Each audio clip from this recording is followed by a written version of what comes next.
What's up, Facebook fam? Pastor Batson here.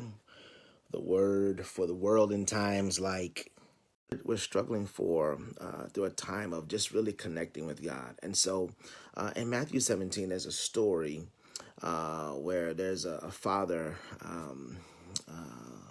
a desperate dad comes to the disciples about his sick son. And he's telling Jesus, look, man, I done came to your disciples.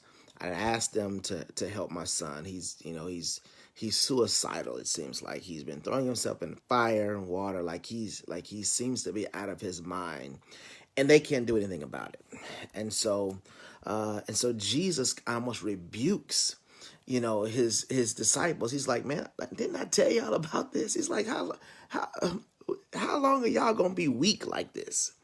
And then he says, bring him to me. They bring the son to Jesus. Jesus, of course, does what only Jesus can do. Jesus, heals come out of there. He cast the demon out. The young man comes back to his right mind, and all is well. But he looks at his disciples and says, listen, y'all have little faith. He said, if you just had the faith the size of a mustard seed, he said, listen, you could speak to the mountain, say, mountain, move over there, and that mountain would have to move. And this is the lesson that he's engaging with his disciples. But let's get the real essence of what he's teaching his disciples. He's teaching his disciples, one, because they confused being used with being necessary. See, they thought that just because they were being used, that they were necessary. Of course, in this day and age where we're trying to distinguish and establish necessary people, people who are essential is what we basically, essential roles in making our society, flow with a level of smoothness, so to speak. And so I just think that the disciples confused their being used with their being necessary. God could use anybody, but they were coming out of a winning season.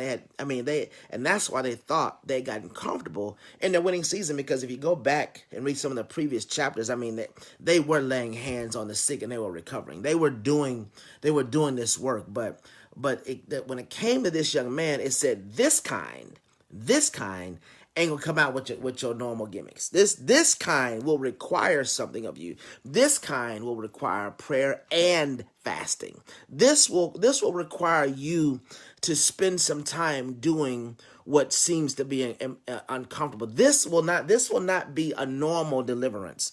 This deliverance is gonna cost you something. And so he says, listen, but the problem is y'all don't believe.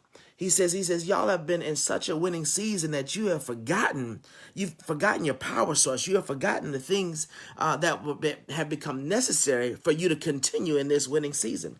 And so what ends up happening is, of course, Jesus does it. He rebukes them, but he also reminds them, listen, it's gonna cost you some work if you're gonna do this. He says your faith is too small. This is what he says. I want you to. It's gonna take some prayer and fasting. Let me tell you what that is. That is, in essence, you're gonna have to do some work behind the wall. Let me try it again.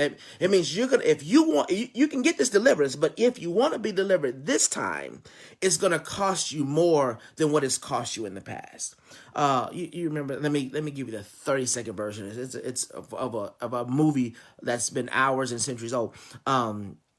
Or decades old, and Lawrence of Arabia, right? When he's trying to, be a liaison between, the Brits and war in India, and the Shahs come over. They're impressed with water faucets, that you can turn on a water faucet and water runs down. So they thought, listen, we could use this in the desert. Like we could use these magic faucets, these magic spigots, that we could put them in the desert. But what happens, and so they said, we'll bring them. We want them. They ordered some, right? But they thought that all you had to do was take the faucet and just set it out in the desert, because they thought when we take this back to India, we're going to be the boss, right? But they didn't realize all of the plumbing that was behind the wall. Here's what I'm trying to tell you, that there are so many times where God gives us a lot of miracles, signs, and wonders. He does some amazing things in our lives, and we just think that God is just, a gracious God. He's just answering our prayers. No, what is happening is people are fasting, people are praying, people are believing, people are sacrificing, people are sowing, so that what you see that manifests, what you see that comes out, is a result of what has happened behind the wall. There's a lot of plumbing. There's a lot of connections. There's got to be a source so that when you pray, that your blessings flow. And that's what we have to understand. We've got to be willing to put the work in behind the wall so that when we turn that faucet of prayer on, that God's blessings can flow. Listen, friends, until next time, I love you. And understand something, that God wants to deliver us. But this deliverance is going to cost us something. How much are you willing to pay? I love you. Peace.